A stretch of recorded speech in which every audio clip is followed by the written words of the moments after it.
Good afternoon, everybody. Welcome to the 12th annual Brattleboro Literary Festival here at the library. I'm Jerry Carboni, the library director, and we've been participating in this great event right from the beginning, and it's always great to see it come around. So this year's festival, and you've heard this many times, but I'll repeat it, is presented by Building a Better Brattleboro, and is made possible by generous support of our sponsors, the Whole Lot Foundation, Marlborough College, Vermont Arts Council, Vermont Humanities Council, and Vermont Public Radio.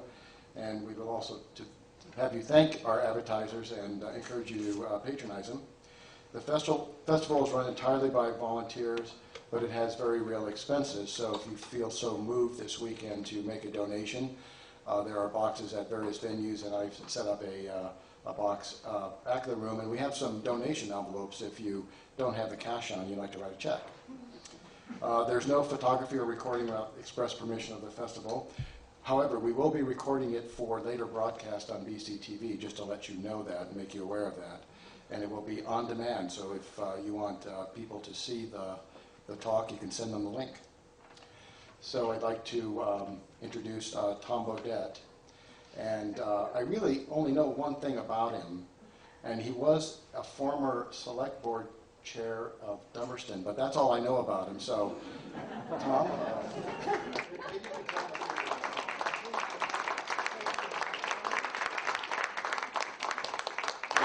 that's enough to know about me. The other thing to know about me is I'm an Alaska expat, and as one, I'm really pleased to be able to introduce a current Alaskan, current, former, and maybe always Alaskan Tom Kizzia.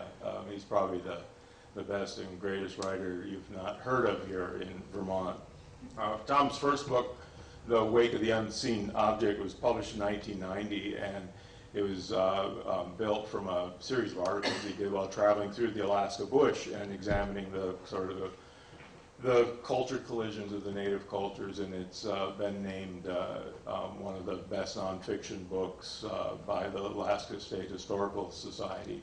And if you are ever curious about that subject, it truly is an amazing read and a very revealing read. It's part of America's history that is still going on in the state. And even though that book was written, 20-some years ago, this stuff is all still happening as we speak. And Tom speaks to it so eloquently and compassionately that I think you would enjoy that. But don't do that until you look at this one, Pilgrim's Wilderness. Tom's new book is certainly going to join that list of books that will be named by the Alaska Historical Society as one of the second great nonfiction book about Alaska.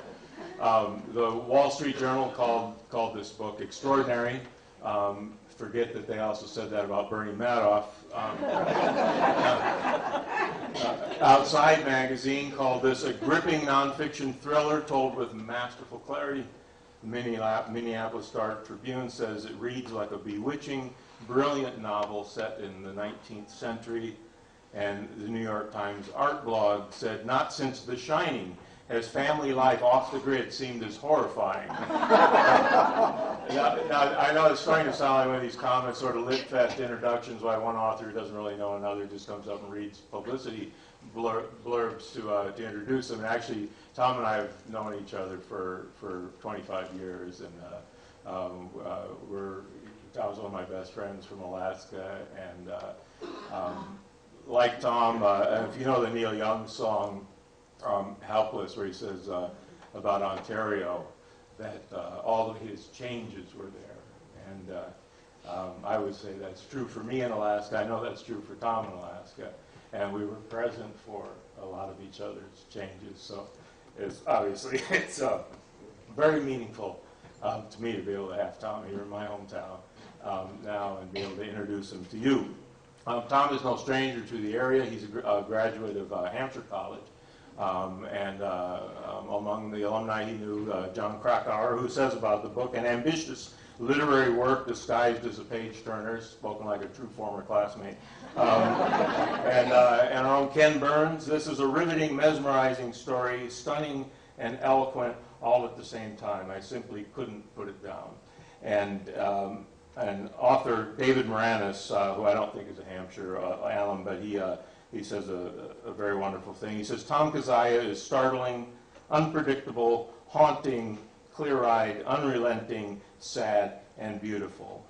Oh wait, he's saying that about the book. But Tom is too, as you see. Please, Tom Kizzia.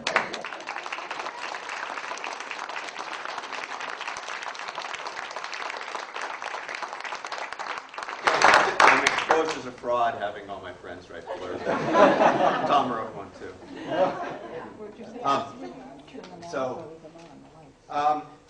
I'm going to talk a little bit about how I came to write this book, and read a little bit, and then I'd like to leave time for some questions. And I've got some slides, obviously. In the spring of 2003, I was a reporter for the Anchorage Daily News, and I heard about a family out in the Wrangell Mountains along the Canada border that was stirring up some trouble with the national park out there. Family with 15 kids, and they call themselves the Pilgrim family. This was inside Wrangell St. Elias National Park, which is the biggest national park in the country. It's a park the size of Switzerland, and it has one community in it, and that community is a ghost town with a few dozen people in the winter. And this was the national park where the Pilgrim family had just come and settled. And the word I was getting was that the father of the Pilgrim family, who called himself Papa Pilgrim, had gotten on a bulldozer and driven it 13 miles through the park to open up access from the ghost town of McCarthy to their new homestead. Now, I knew the Wrangells pretty well. I had backpacked in the area for years. I had gone out to McCarthy as a reporter and done stories. And more importantly, I had my wife, when I was married, my wife's dowry consisted of 5 acres and 9 foundation posts on a beautiful inholding inside the national park. And so we built a cabin out there. We had been going out for years. I knew people who lived out there, and it was from them I first heard these stories about this big family that had come out there. What kind of made it unusual is that this family that had provoked the National Park Service was being promoted as a kind of folk hero within the community of McCarthy. The town itself dated from a century earlier. It was the origins of Kennecott copper, and this is the mill that stands there today at Kennecott. It was a huge copper mine. They basically hollowed out that mountain. They built a railroad 200 miles up from the coast into the Wrangell Mountains, and then once the mountain was emptied out, they tore the rails out, and today it's just a rough gravel road that goes the last 70 miles along the old right-of-way to get in there. And that's the only way to get into the middle of this gigantic national park, which has mountains that are, has I think 9 of the continent's biggest peaks, and all of them bigger than anything you could find down here. And then there's the little town of McCarthy, which was kind of the saloon town down the valley, and that's where people live today. And the park was created around McCarthy and Kennecott in 1980, so it's a new park, and the people who lived out there still remembered the old days, and they had this nostalgia for the frontier. And to them, it wasn't a great achievement of conservation. It was the coming of big government to their sort of rural paradise. And so there was a lot of tension in creating the park. And one generation later, in 2002, 2003, when this family showed up, there were a lot of unresolved issues about what's it like to live inside a national park in Alaska. So as this fight was going back and forth, there was indeed a historic road a century ago up the valley that Papa Pilgrim had bulldozed, and he was claiming that he had a historical right to that. And as they went back and forth, there was talk about the Park Service sending in an armed patrol to figure out what was going on with this family, and the supporters of the family were flying supplies into their homestead, and everyone was talking about it becoming the next Ruby Ridge, or wondering if it might, you know, the shootout in Idaho between, you know, that happened not too many years before that. So it was getting kind of scary. As a newspaper reporter, I thought, when I started hearing about this, I thought, wow, this is a great story. Not just for the drama of it, but because it seemed to capture our current moment in Alaska, the coming of conservation to Alaska, these new national parks, what that was going to say about the old ways of living in rural Alaska. And so they had one change that had just come to McCarthy. They had just put in phones out there for the first time. There's no electricity out there, but there were phones, and you have little generators if you wanted any electricity. So I got on the phone. I was able to reach Papa Pilgrim on the phone, and he told me all about the fight he was having with the park, and about their pious Christian lifestyle, that they had come up from New Mexico just looking to live the old ways, that they lived by subsistence and very little cash. They prayed every night and played musical instruments, and it really something out of the Old West. And I was talking to this guy doing the interview, and I thought, either this is like really an amazing story of a family, you know, out of the 19th century, or this guy is a complete phony, or he's crazy, or some of each, but I think I need to go out there. So I started trying to talk him into letting me come out and visit. And at first he was resistant, but when he found out that I had a cabin out there, he figured I was a local, and I probably had my own complaints about the Park Service, so he said I could come out too. And so after a bit of jockeying back and forth, he sent 3 of his kids into McCarthy on horseback with extra horses, and I rode a horse up this valley. It took about 4 or 5 hours to get up to the old copper mine that they had bought. It was the Motherlode copper mine. I thought that was great for a family with 15 kids. And went up there and spent the night, and got to talking to the kids. They were great musicians. In fact, they had become sort of famous in Alaska, appearing at music festivals, getting up on the stage. They're all really handsome and helpful, and they knew how to fix any engine that broke. They were terrific horseback riders and hunters. They really knew all the ins and outs of living in the wilderness. And their father was very proud of them. He said that he had raised them all in complete isolation, first in the mountains of northern New Mexico and then in Alaska. Wanted no outside influence, that they were trying to stay pure and wait for the return of Jesus. And I talked to the kids when I was up there, and they were saying, yeah, we're really into that. That's our goal. I asked the ones in their 20s, did they want to leave? No, we're just so lucky to have this opportunity to be here.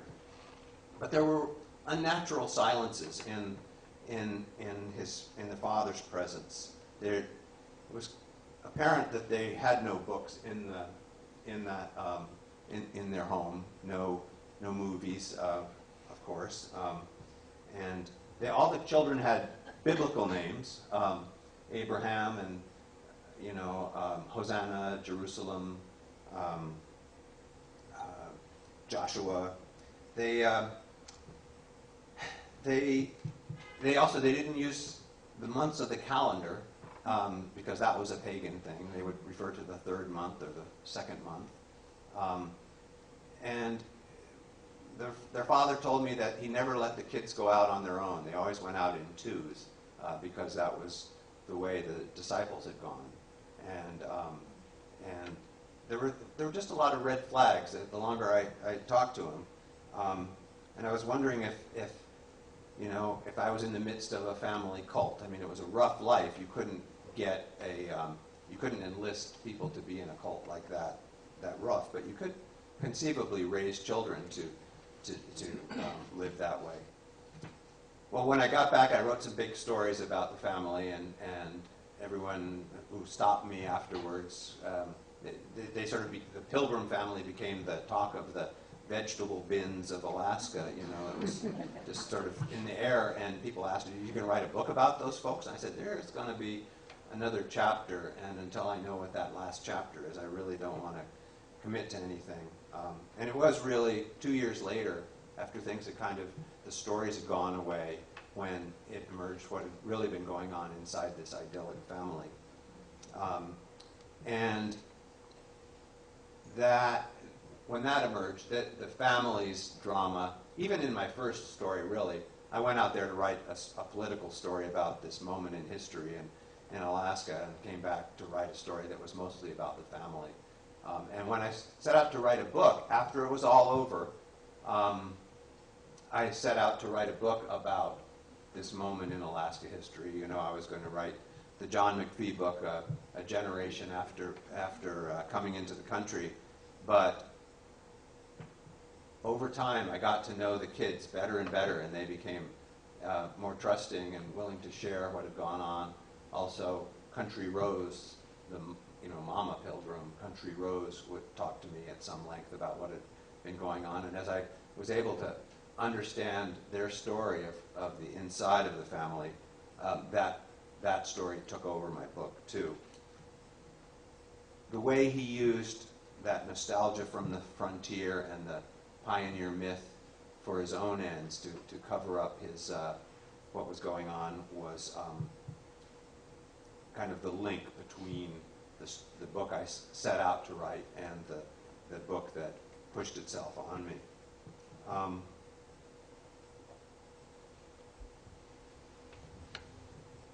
So on that visit, that overnight visit to the homestead, the father had given me some clues to his past, and when I got back to town, I started looking into his past and found out that he was not the simple hillbilly that he was presenting himself to be. He had grown up a wealthy playboy in Fort Worth. His father was a big football hero from Texas. He had been the captain of the Texas Christian football team when they won the national championship and went undefeated. That qualifies you as a big Texas hero. He'd been an FBI agent. Is a friend of J. Edgar Hoover's. This is the father. And they called, his father was I.B. Hale. His name was Robert Hale, or Bobby Hale as a teenager. His friends called him Mr. Neiman Marcus as he drove around in his Corvette. When he was a teenager, he eloped with the teenage daughter of John Connally, soon to be governor of Texas. Pried her away from her family so she wouldn't even talk to her family. 40 days after they eloped, she was found dead of a gunshot wound to the head. Bobby was the only person in the room with her at the time. It was an accident. She tried to kill herself, was the ruling of the coroner's inquest based on his testimony. He said later that that was the incident that sent him off on the trail trail of discovery, made him a pilgrim, a lowercase pilgrim at that point. He went off, that was 1959, and he traveled in the 60s through, he was kind of a Zelig figure in the 60s. He kept popping up, and there are stories in the book about involving Bobby and his twin brother Billy with Judith Campbell, who was the mob mistress of President Kennedy, a possible blackmail plot of the White House before the assassination. He crossed paths with Jack Nicholson and Charles Manson and went to high school with Lee Harvey Oswald. I mean, the story got weirder and weirder and weirder. But eventually, after sort of going through the 60s and Haight-Ashbury and all, and communes in northern Oregon, he came back to Fort Worth and he found God. And he told this, he kind of, when I asked him about all these things I'd found out, he was very resistant at first, and then he copped to it, but he said, that doesn't matter anymore because of this conversion that I had to Jesus. But it seemed later that, and his family said, that at the time this conversion really scared them because they could see that this was sort of giving him, he was very much a controlling person, and this gave him the ultimate controlling weapon. From then on, he could say, God tells me to do something, to do this. When I went down to New Mexico, where they used to live, I walked around and found this in one of the fence posts. He liked to put signs around his homesteads to instruct his kids, although one thing I found out later was his kids didn't know how to read. So this was them in New Mexico.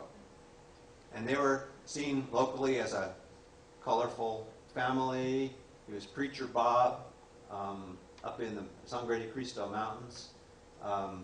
They were known as the family that had been struck by lightning because he built a cross on top of his log cabin there in the mountains, and lightning had struck the cross and blown it to smithereens, which would have been trouble for a lot of biblical prophets to stay in business after that. But he said it was because they'd had an unbeliever in their cabin, and thereafter no unbeliever would ever enter their home, which is probably why it was hard for me to get in, but he did seem to be changing his policies by then. But in that time in New Mexico, as I later learned from the children and from the wife, things got stranger and stranger. He believed that a loving Christian father gives his family physical corrections to keep them from going astray. And these had evolved into terrible beatings and whippings. They were raised in that isolation totally to believe that there was only one thing that mattered, and that was their eternal salvation. And the only way they could understand how to be saved, his theology was very Calvinist, and the only way they could figure out if they were among the saved was to hear that from their father. He seemed to be able to judge whether they were running astray or not. And when you grow up that way and you've never heard anything else and you don't have any friends and there's no outside influence, they really believed that any rebellion against their father risked that. He played up rivalries among them to report any infractions, and they were living in terror, but not sure whether it was terror of their father or of the Old Testament God. But they thought that terror was the key to their salvation and what set them apart from everyone else. And it was in New Mexico, when his oldest daughter turned 16, that he turned his special attention on her. And that, she told me about this much later, how he pursued her. And they were very innocent. They knew nature so well in so many ways, but they were totally innocent of some elements of nature, such as human sexuality. He was, at the time when the whippings of her brothers got worst, he was using those whippings to teach Elisheba, the oldest daughter, about God's mercy, that she could bring God's mercy on her brothers if she would relent. And eventually, to save her siblings, and because she was trapped in this cabin, and because of reasons that I talk about in the book, she did relent. Although she resisted him for 8 years after that, he beat her and regularly.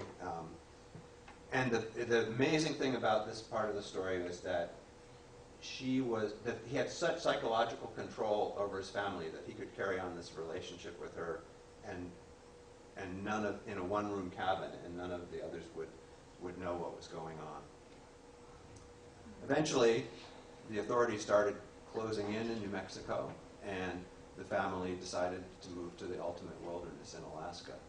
And so they loaded up these trucks they had built. This is in New Mexico, saying goodbye. And you can see, you see a group like this going by, and they put big Alaska flags, the blue flag with the gold stars flying from each truck. And they get out and they start playing their music. It's kind of, overwhelming. It seems really like, where did these people come from? And it seemed pretty cool. And they were very seductive that way. And no one, because of that, ever saved them. The political allies, this is the McCarthy-Kennecott area where they settled, their allies never recognized what was going on. The crack investigative newspaper reporter who was writing about them never figured it out.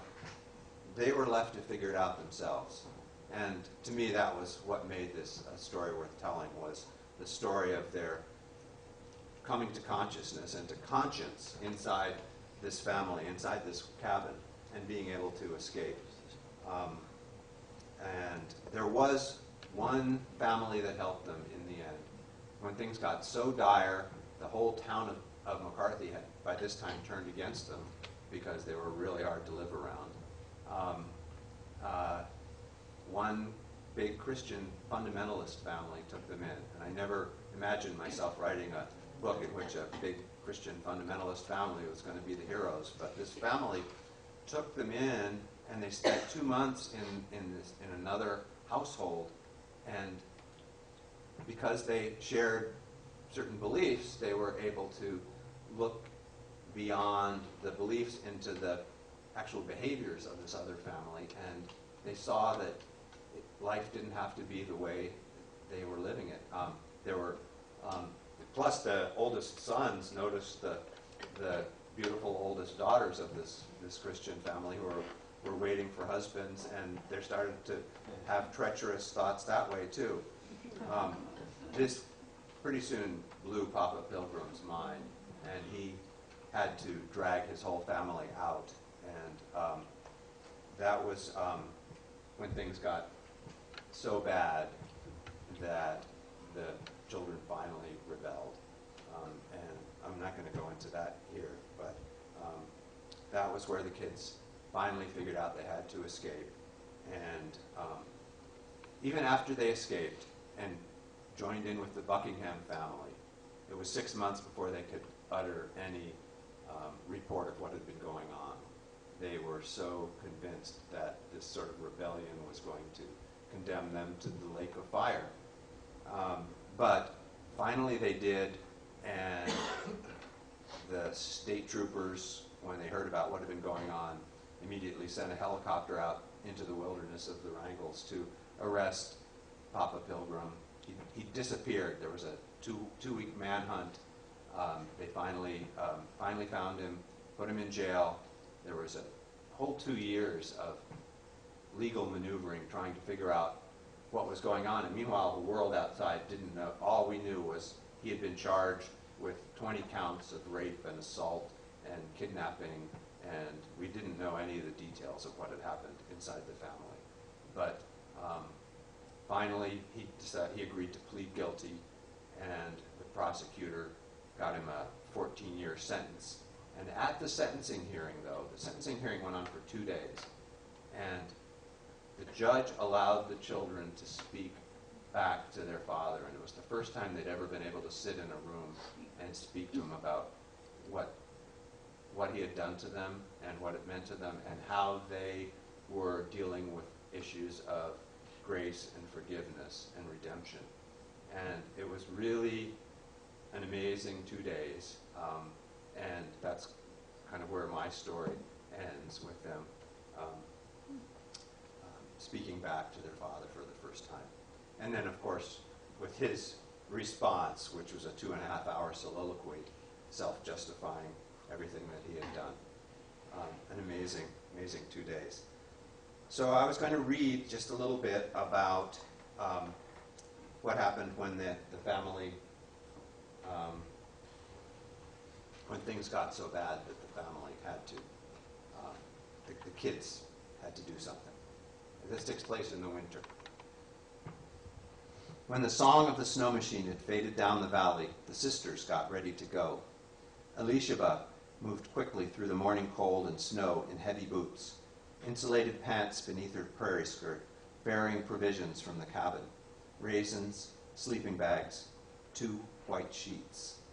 Jerusalem and Hosanna tore through the tool shed looking for a spark plug. The plugs had been pulled from the old Skidoo Tundra machines that morning. It was late in the 3rd month. The days in Alaska were growing longer. The overcast was high, the temperature holding above zero.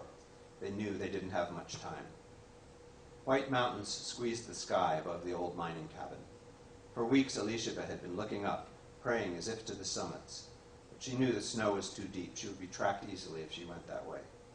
The only trail, the one that had brought their family the attention they once shunned, ran 13 miles through the wilderness, slicing down the canyon through avalanche zones and back and forth across the frozen creek. The trail ended at a ghost town. McCarthy had once been a boom town of bootleggers and prostitutes.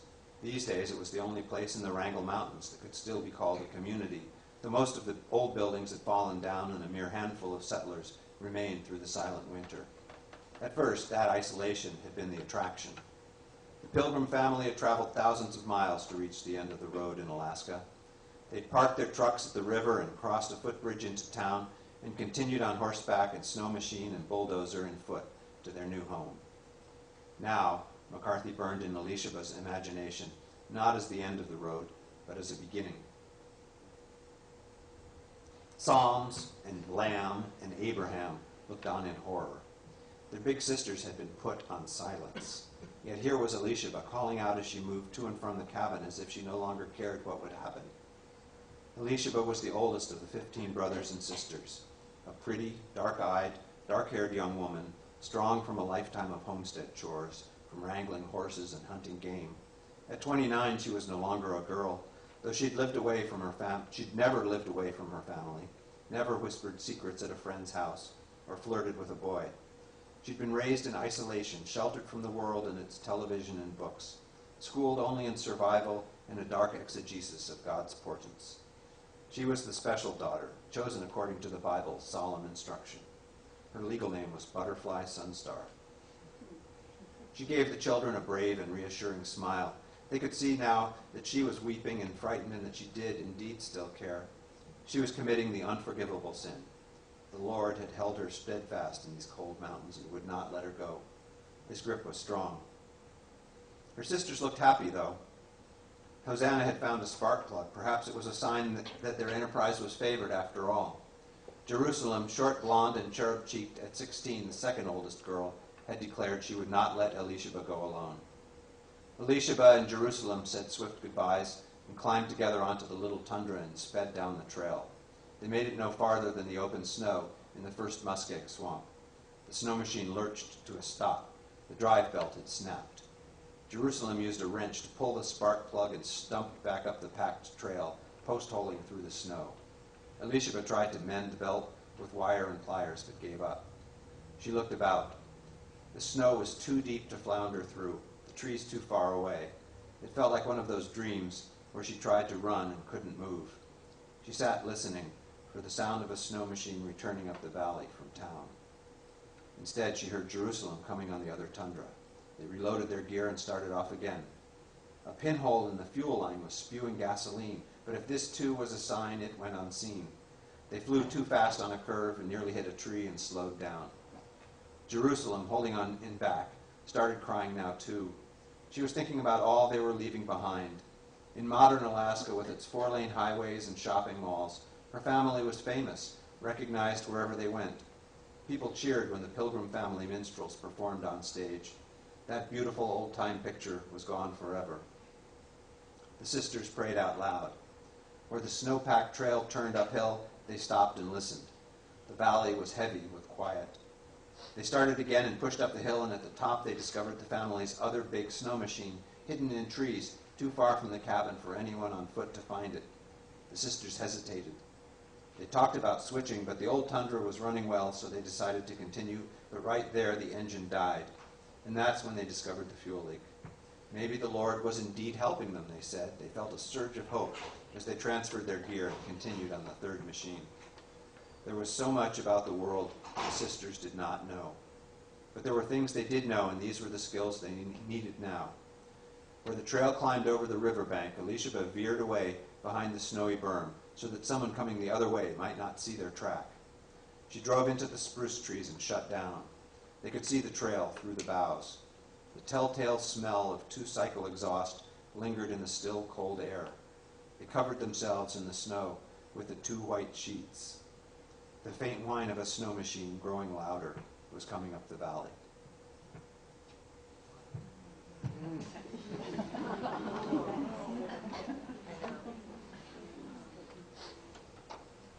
So here, to end on a happier note, is Joshua and Sherry of Buckingham on their wedding day. And Joseph married Lolly as well. And here's Elishaba and the Buckinghams on her birthday after the escape was all over.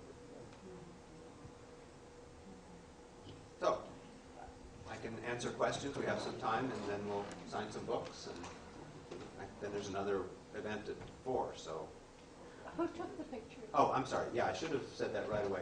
A lot of these pictures were taken by Mark Lester, who is the Anchorage Daily News photographer who went up who had his own horse and rode up the trail with me to write the stories up at the cabin. Some few of the others were taken by the National Park Service, and a couple of the old ones were taken by the family themselves. But most were the Anchorage Daily News, yes. So all families need to get clothing, and that is store-bought clothing, and those instruments were absolutely gorgeous. Did he have a trust fund he was tapping, or did they earn it all from being great musicians, and so they were sent out, they earned some money, and they bring it back? They would work a little bit. Some of the older sons could hire out. They ran a lot of little businesses around the town of McCarthy, which was seeing more and more tourists coming in to see this national park. There had been a little bit of a trust fund in the early New Mexico days, but that had dissipated long ago. They raised Newfoundland dogs and sold them. But the two main things are, one, they were an incredible magnet for charity. And every time, especially when they'd be out traveling, anytime they'd show up in a town, Christian churches in particular would just be, he was very good at deploying these little kids. I mean, you can imagine, underclothed little kids, and everyone's heart went out to them. And they would just be given, mountains of clothes, so much that they kind of used them for mattresses. And the other is the Alaska Permanent Fund Dividend, which the state pays out to residents. And it's, it just was paid this week for this year. It was $900 this year. Some years it's been more, some years less. But if you have 17 people in your family, that's a pretty good chunk of cash. Yes? Do you have any of their music? I don't have any, I have their CD, but we kind of ran it past the Random House lawyer, and it says copyright Pilgrim Family Minstrels, and we didn't know, I guess the copyright is the Pilgrim family, and we were trying to figure out who that was, and it seemed like it was going to be a big job. So I'm hoping that, I think that there's some journalistic uses that can be made of that, but I didn't feel like in presenting my book that I could play the music as perhaps a commercial use. But or at least that's what the lawyer told me. But I'm a lawyer. they were, Go ahead. yeah. I do have also some audio of their testimony that day, and that's pretty heartbreaking and compelling. Yes. Was all their music religious music, or? It was kind of traditional American music, which is often religious. So, yeah, I think almost everything had a kind of going to go see the Lord kind of quality to it. But they played a lot of traditional tunes, which had that, had some sort of message. I'm a pilgrim and a stranger was the one they did. They actually took the name the Pilgrim family from the book Pilgrim's Progress. Which turned out to be he only allowed 2 books in the cabin. One was the King James Bible, and the other was Pilgrim's Progress. And that was the storybook he would read aloud to them if it was a special occasion. And when you've never seen a movie or had any other storybooks read to you, you can imagine the power of this one story, of this allegory of Christian trying to follow the path to salvation and having to he battles monsters and gets lured into Vanity Fair, which was the town that threatened this. And so this world view of a 17th century Puritan preacher in England, John Bunyan, who wrote it, was kind of that shaped the way they looked at the world. That was their story. And so when he moved to Alaska, he took on the name of Papa Pilgrim. He called himself Abraham and Noah at other times. That sort of conveyed how he saw his family as being the ones that were going to somehow survive the second coming and provide the opening for the future of humanity, or whatever wherever he was going with his fantasies at that point. But they were trapped inside that fantasy with him. What Yes. happened to Mama Pilgrim? Well, I talk in the book quite a bit about her and how the prosecutor tried to decide if she was a victim or a perpetrator. And there's no clear answer, but he decided not to prosecute that she was a victim. She was beaten regularly, and by the time the father and this is a guy who sort of had his long-lost Lenore was Kathleen Connolly, a 16-year-old who he lost. And it turns out that Mama Pilgrim, Country Rose, was a 16-year-old runaway when he met her when he was 33. He'd had already several wives and kids who he'd abandoned. He took her in at a very tender age with a lot of drugs in the air, and was able to really shape her. And then when his own daughter turned 16, he turned against her. But up to that time, he had been, pretty ruthlessly correcting her, addressing her jealousy with physical corrections. And she was clearly a victim. And at the sentencing, when she spoke, she talked about how important it would have been for someone to have reached out to her, and no one ever did, to sort of tell her that they could give her away, that there were ways out of how she was trapped. Elishaba, the oldest daughter, is starting to speak out more and more, and she's been really surprised to come out of her experience. She thought she was the only daughter in the world who had ever faced this.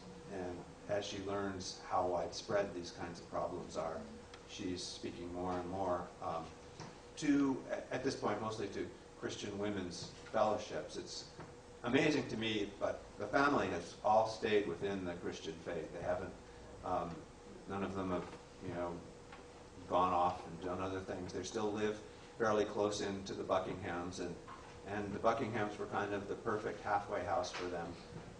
If they'd come into my household, they would have seen that they were in the devil's playland. But it's because this one household was shared their beliefs, they could begin to see a way out. And they think that everything happened for a purpose, that God directed this whole test of them. And as a writer looking for a narrative, it was not a narrative line that I could refute. It's an amazing story, and I kind of think some Christian readers are probably reading this book and saying to me, "Hey, buddy, down in front, I'm trying to read this story, this Christian story." Yes? This feels so cinematic. Is there any chance this could become a movie? There's been some discussions, but nothing's happened yet. So. Could you repeat what that question? I'm sorry, the question was whether there were any movie possibilities with this story. Certainly the setting is, an amazing setting. Yes? Were there no signals within the little community? I mean, you said that they worked for other people and so forth. There were no indications that something was wrong when other people outside the family observed them? Afterwards, there were some people who said it was surprising that such competent outdoors kids had so many bruises and broken bones, just accidents. But there was one big supporter of theirs who was a big political supporter, and really the politics of this moment in Alaska really was kind of a shield. But one of their big political supporters was promoting their musical efforts and was helping set up some concerts in Oregon for them in the Portland area, and got them some music some traditional songs he thought they might like to play, and he said he assumed that they wouldn't actually know how to read the music, and he didn't expect that, but he was surprised to find that they couldn't read the lyrics. So there were these clues, but they were kind of overlooked for whatever reason. And I don't think that anyone really knew what was going on and averted their gaze. It was just missed signs, I suppose. What were the legal problems in New Mexico that you alluded to? Well, Not related to they had been, what were the legal problems in New Mexico that I alluded to? There were thieves working in the mountains, things that were stolen out of cabins, that were left open. There was, suspicions of cattle rustling. One woman told me these guys were so good they would steal your eggs, but they'd only steal a couple at a time. They never wanted to let you know they were doing this. They would rustle a pregnant horse and then send the horse back down the mountain after she delivered. Just that kind of thing. There were more and more stories like that, and I think that in New Mexico, the kids were supposed to be in an educational program, somehow one approved by the state, and they had a kind of sham program that they were operating under. But in Alaska, it was even easier. You just had to say, we're taking care of that in our household. You don't need to know what we're doing. And the state would say, okay. And so that was kind of an easier way. I think the authorities were beginning to close in, but they were scared. I mean, the police were not eager to go up this long, rough mountain road into the high Sangre de Cristo Mountains to this ranch, which was owned by Jack Nicholson, just kind of coincidentally, and go up there and meet with his family, who didn't believe in letting unbelievers into their midst. Yes. Seems like a huge job to educate a person who's been 30 years in a cult. How is their education and how are they surviving economically now? How is their education going and integration into the wider world? It's going pretty well for the most part. There's been a few problems, but the older sons everyone's learned to read. Some of those older daughters were really bright and really got on it. The Buckingham family took them in and really did the homeschooling, brought them along through homeschooling. I visited them once when they were doing that, and it was touching. There was a big, around the big dining table, the little kids and the older sons were kind of reading at the same level. The oldest sons now have businesses, and Joseph, the first son, has a very successful contracting business and pretty much employs most of his brothers and some of the Buckinghams as well. But the wives who are not Hales or Pilgrims, do a lot of the bookkeeping and bid document reading. It's hard for them to read a book, and I don't think many of them have gotten through my book. And that was originally their idea, was that they did not want to participate in my book. They had been very helpful to me as a reporter because they felt like they owed an explanation. After the thing blew up, they wanted to tell the people of Alaska, we're sorry, this is what was really going on. So they shared a lot initially, and then when I talked to them about doing the book, they said they didn't really want to help me with that. And that was actually, I realized within about half an hour, a really good thing. Because individually, I was able to get a lot more from them. If I'd had to get a consensus idea of what happened in that setting, it would have been, trying to get them all these post-traumatic memories to agree on something. It would have been very watered down. And as one of the kids said to me, when you tell the truth about what happened in our family, it's not a book that could be in a good Christian household. And I said, okay, yeah, that's probably true. So, I couldn't really argue with that. And it worked out because it did take 3 years to write the book and to research it. And over time, I've learned more and more about what had been going on. I especially got to know Alicia and her husband. She's married now and has 2 children, and got to know them pretty well. And right as I was just finishing the book, I spent a lot of time composing a final email with my final 3 questions to them, and sent it off. And after like a weekend's work, and they wrote back and said, "Well, here, good questions. Here, you should just read this." And they sent me a 40-page, single-spaced memoir that Alicia had written a year earlier, and I knew nothing about. And I said, "Wow, can I quote from this?" And they said, "Sure." So there's, you know, some of the parts of growing up in New Mexico in Alicia's own words, and I think she's a pretty remarkable person. Yes? It sounded like you were saying there were multiple fractures and bruises and injuries, and so they had to go to a medical facility? Very rarely. They almost always just took care of things themselves. In New Mexico, I know they used to use horse antibiotics to take care of their problems. You know, they just kind of got by in that old homesteader way.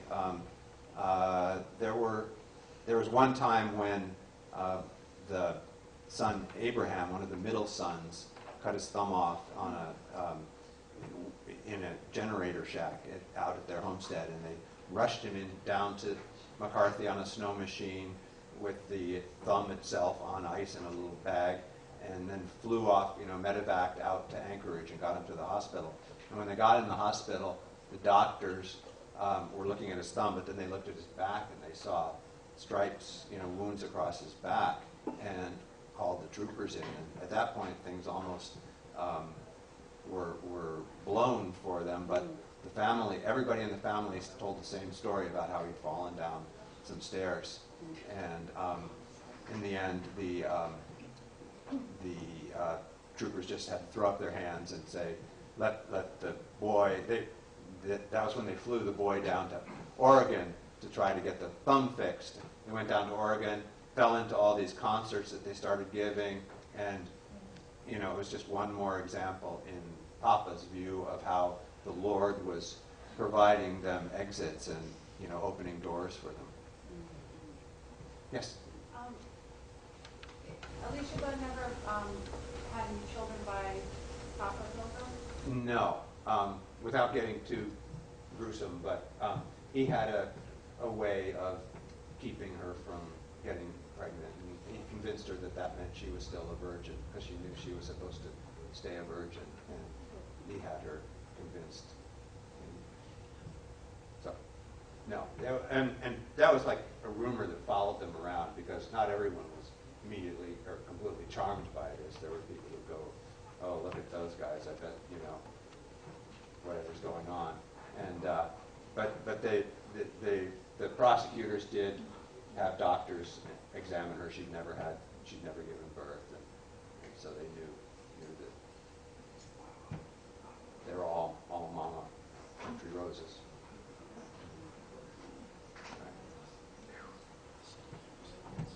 Is that good? We're getting close to 4, so.